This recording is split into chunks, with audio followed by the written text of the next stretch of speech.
doing Trigonometry Part 2. So to begin, we're going to be going over the unit circle.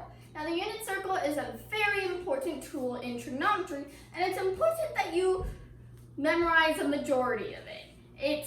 If you understand it well, you can easily find the value of any of the 6 trig functions of main angles like 30, 45, or 60 quickly. So how it works is if we draw a circle of radius 1 on a coordinate plane, we have this as our base, so from 0, 0 to 1, 0. And from this, we draw angles and extend those angles. When they hit our unit circle, we get a coordinate. We get coordinates. And those coordinates give us values of trig functions. So that sounds a bit confusing, so let me go into more depth. So let's say this angle right here is approximately 30 degrees. Well, I didn't use a protractor, but it's close enough. So if I look at whatever these coordinates are, I would get cosine of 30, comma sine of 30. And I'll explain why in a bit. The same thing applies to this coordinate.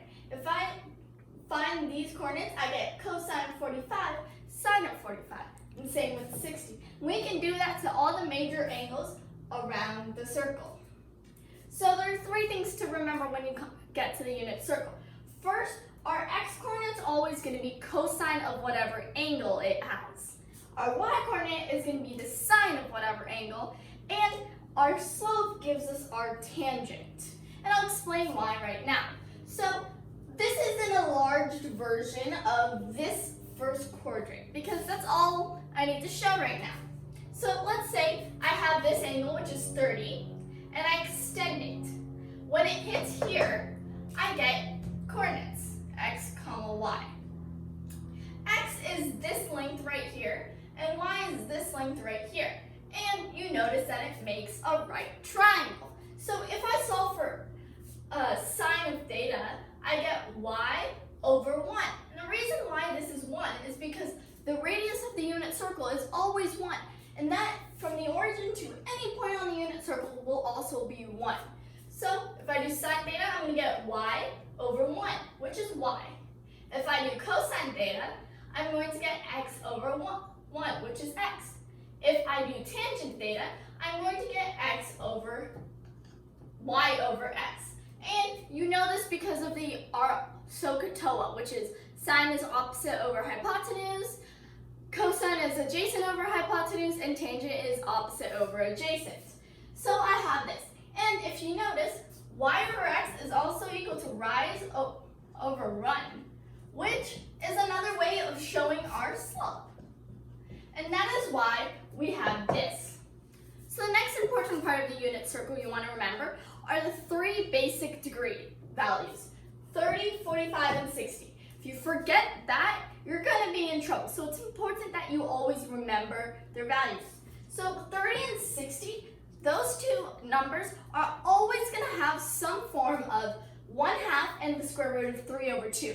The x and y might be switched, like the square root of 3 might be, the square root of 3 over 2 might be x for one thing and y in another, but you're always going to have that. And it might be negative in others, but you're always going to have some variation of these 2 numbers. And for 45, you're always going to have a variation of the square root of 2, comma the square root of 2.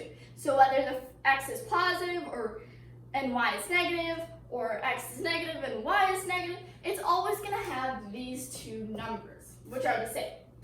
All right, the third thing you want to know is reference angles. You might have used these before in the past, but they're super important to remember when you come to the unit circle. Basically, how it works is if you have any angle, it gives you what the reference angle is, or what angle you would have from between 0 and 90 degrees using these specific methods. So if theta is less than 0 or greater than 360, meaning it's technically not in a full revolution of the circle, like it's maybe in the 2nd or the 3rd, then you're literally just going to add or subtract 360 until you get a value between 0 and 360. And you'll see what I mean by this in a bit. If theta is in the first it as it is. If theta is in the second quadrant, we're going to do 180 minus theta to find our reference angle. Third quadrant, we do theta minus 180. And fourth quadrant, we do 360 minus theta. So now you might be wondering, well, why do I need reference angles? Well, here's why. When you come to the unit circle, symmetry is everything. So we have three main angles in each quadrant that are the only ones that you're really going to be using with the unit circle. So as you can see, it's very symmetrical.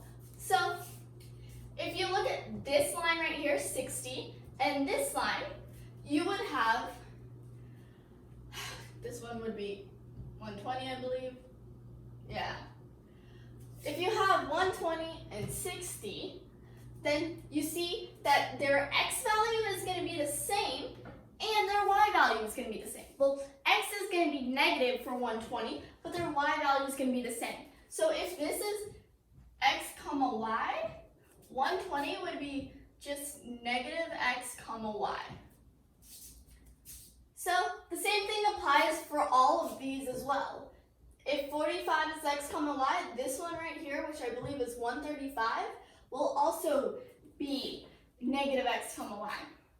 And it applies to all of these in the second quadrant. If you come over here to the third quadrant, we just have negative x comma negative y. If this is x comma y, this is negative x comma y, and this is negative x comma negative y. And if you come over to the fourth quadrant, you're just going to have x comma negative y. So if you know your reference angle from this, all you have to do is manipulate the negative signs, and then you should get your x coordinates for that point. Like I said, that sounds a bit confusing, so we're actually going to do an example right now. Yes. All right. Find sine, cosine, and tangent of 240 degrees. So our first thought is, well, we can just use a calculator. But no, we're going to use the unit circle because I just spent 10 minutes, well, I don't know how long that's been. I just explained that to you, so we're going to use it. So the first thing we want to do is find what quadrant 240 degrees is in. So our first quadrant is actually 0 to 90, so it's not going to be in there. Our next one's going to be 90 to 180, so it's not in there. Then we have 180 to 270, so it's actually going to be in our third quadrant. So if we look down here, if we have our third quadrant, we're going to do theta minus 180. So we're going to do, not 60, we're going to do 240 minus 180, which should be 60, unless I can't do math, but I'm teaching you here right now, so that should be right. Anyways, so we have that our reference angle is 60. So now we're going to look back here, and our 60 is 1/2 comma square root of 3 over 2. So it's going to be some variation of 1/2 comma square root of 3 over 2. So this reference angles just make it so that we don't have to draw all of this out. I mean, it won't be that hard, but it's just time consuming. So if you're on a test or you're doing a competition, you're not going to want to be drawing that out.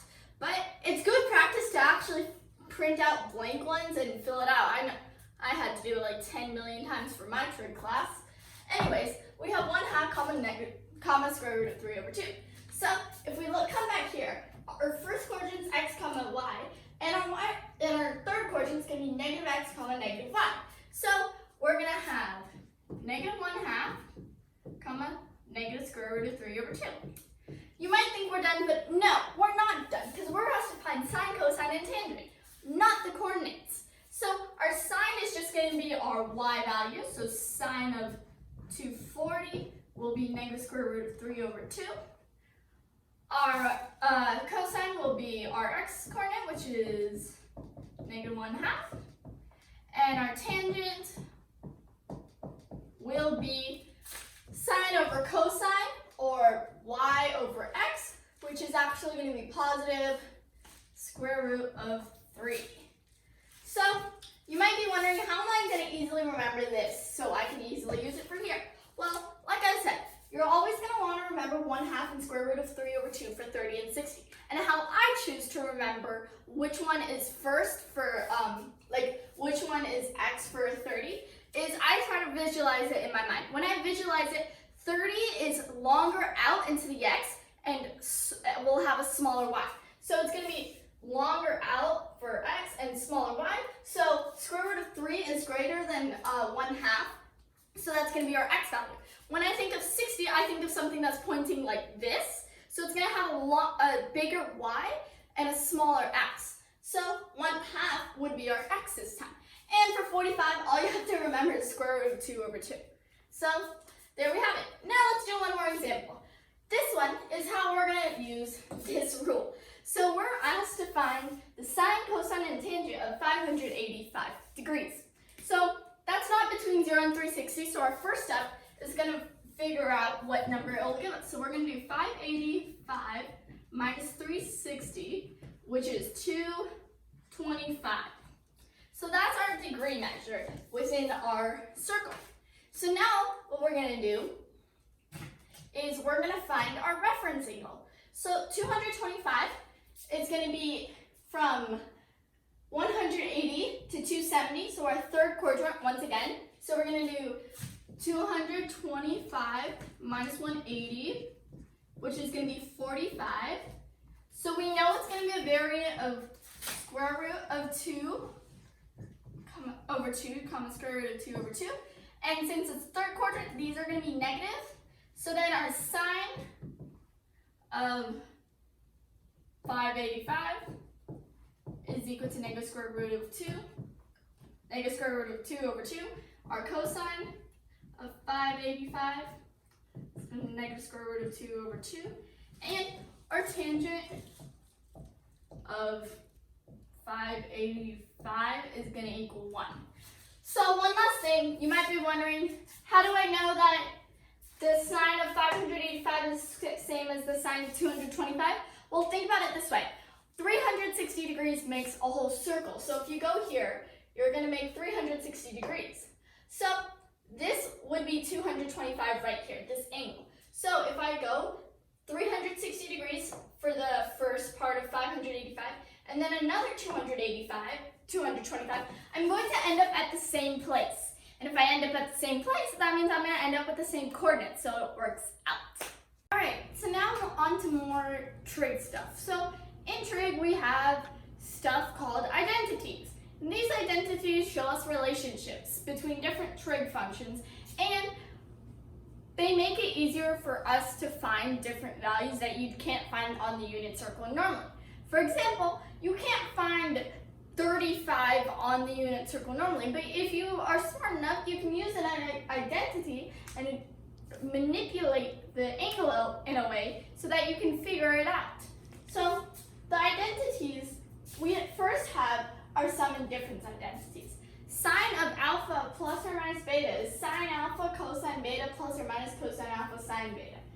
Cosine alpha plus or minus beta is equal to cosine alpha cosine beta plus or minus sine alpha cosine beta. We'll use an example. We'll use these in a bit when I do an example, but for right now, I'm just going to go over them. So tangent alpha plus or minus beta is equal to tangent alpha plus or minus tangent beta over 1 minus plus tangent alpha tangent beta. You really got to pay attention to the minus plus, because instead of a normal plus or minus, you're going to flip it. So if this is a plus, this will be a minus. If this is a minus, this will be a plus. So you actually want to make sure you remember that. Then we have our half angle identities.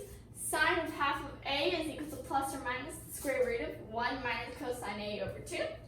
And then cosine 1/2 of A is equal to plus or minus the square root of 1 plus cosine A over 2.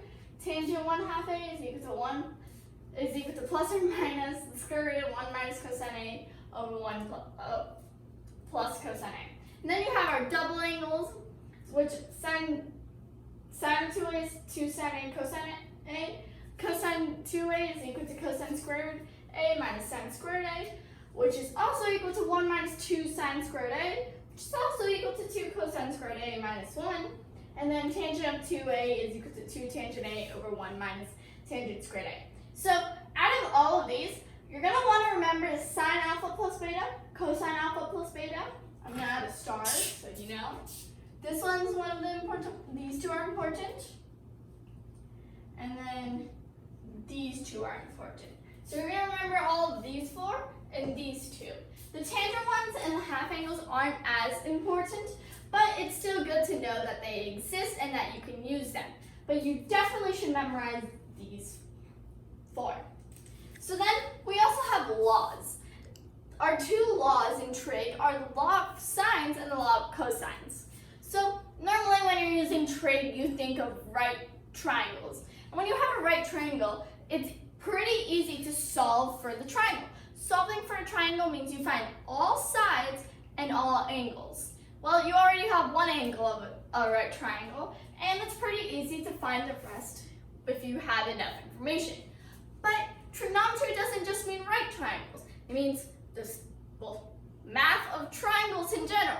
So we can't just figure out how to solve right triangles. We have to know how to solve all types of triangles. So that's where the law of sines and the law of cosines come into play. If you have a triangle that isn't right, you can use either one to solve the triangle. So the law of sines basically says A over sine A is equal to B over sine B equals C over sine C, meaning that the ratio of the side length to the sine of the angle that is opposite to it is always equal. And then we have the law of cosines, which is C squared is equal to A squared plus B squared minus 2AB cosine C. So it kind of looks like Pythag or the Pythagorean theorem, however you want to say it. But yeah, these are our two laws. So there are specific times when you want to use each one, and this is usually hard for people to tell. So here's when you use each one. If you have an angle, a side in between, and then a side in between two angles, so ASA, that's when you're going to use law of sines. If you have two angles and then a side, you're going to use law of sines. If you have two sides at an angle, then you're going to use law of sines. Basically, anytime you have two of something, and if you have two angles and then one in the middle, or two angles and then a third side, or if you have two sides and then the angle. So then we have law of cosines. Law of cosines you want to use when you have all three sides and no angles, or if you have two sides and one angle. So now on to some practice problems. So example 3 asks us, what is cosine of 75? Well, if you want to think about it, you know that 70 is equal to 30 plus 45. And you can easily figure out both of them from our unit circle. So we use our addition formula right here. So if we do that, we get cosine of 30 plus 45 goes cosine 30, cosine 45, minus, plus, that should be a plus. Yeah. Sine 30, sine 45. Yeah. No, that is minus, never mind. Okay, so then you have the square root of 2 over 2 times the square root of 3 over 2 minus the square root of 2 times 1/2, which is equal to the square root of 6 minus the square root of 2 over 4. So that is the exact value of cosine of 75. Then we have another example, which is how long is the third side? So in this, we have a side, an angle, and a side. So we're going to look to my little thing right here, and if we have a side, angle, side, we're going to use cosine. So when we do that, we're going to plug it in. So c squared, because we're going to call this c, is equal to 11 squared plus 8 squared minus 2 times 11 times 8, cosine of 37. You solve it, and you need a calculator for this part of cosine 37, and then you do the math, and you get that c is equal to 6.67. Don't forget to subscribe and like. If you have any questions, you can email info@agoramathcircle.org or comment below and we'll reply back. Maybe. And if you want to see practice things or anything about us, you can visit our website, which is basically the end of the email, but without the info and the end. So bye!